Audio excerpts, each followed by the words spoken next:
यहाँ हम ए एक्स जमा बी के परफेक्ट होल स्क्वायर को खोलना चाह रहे हैं। अब ये चीज़ बिल्कुल बराबर है ए एक्स जमा बी ज़रब ए एक्स जमा बी के, क्योंकि स्क्वायर का तो मतलब ही ये होता है कि किसी चीज़ को उसी चीज़ से ज़रब दिया जा रहा हो। अब इसको खोलते हैं। इस ए एक्स को पहले हम इस ए एक्स से ज़रब देंगे तो हमारे पास ए एक्स का होल स्क्वायर आ जाएगा। इस ए एक्स को फिर बी से ज़रब देंगे तो हमारे पास ए बी एक्स आ जाएगा। इस b को जब हम ए एक्स से ज़रब देंगे तो हमें एक बार फिर से ए बी एक्स मिल जाएगा, और इस b को इस b से ज़रब देंगे तो हमारे पास b स्क्वायर आ जाएगा। इसको मज़ीद हल करेंगे तो हमें ए एक्स का होल स्क्वायर जमा 2ab x जमा b स्क्वायर मिल जाएगा। अच्छा, इस चीज़ को हम और भी हल कर सकते हैं।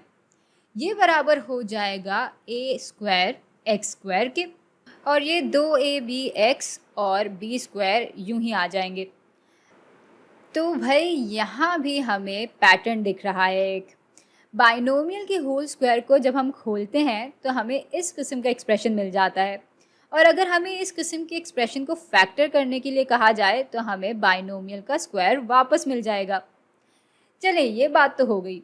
अब ज़रा 25x स्क्वायर जमा 20x जमा 4 को फैक्टर करते हैं। देखते हैं कि ये भी इस पैटर्न पे बैठ रहा है या नहीं। तो 25x स्क्वायर को हम 5 के स्क्वायर ज़रब x के स्क्वायर की सूरत में भी दिखा सकते हैं, या ये कह लें कि ये बराबर है 5x के होल स्क्वायर के।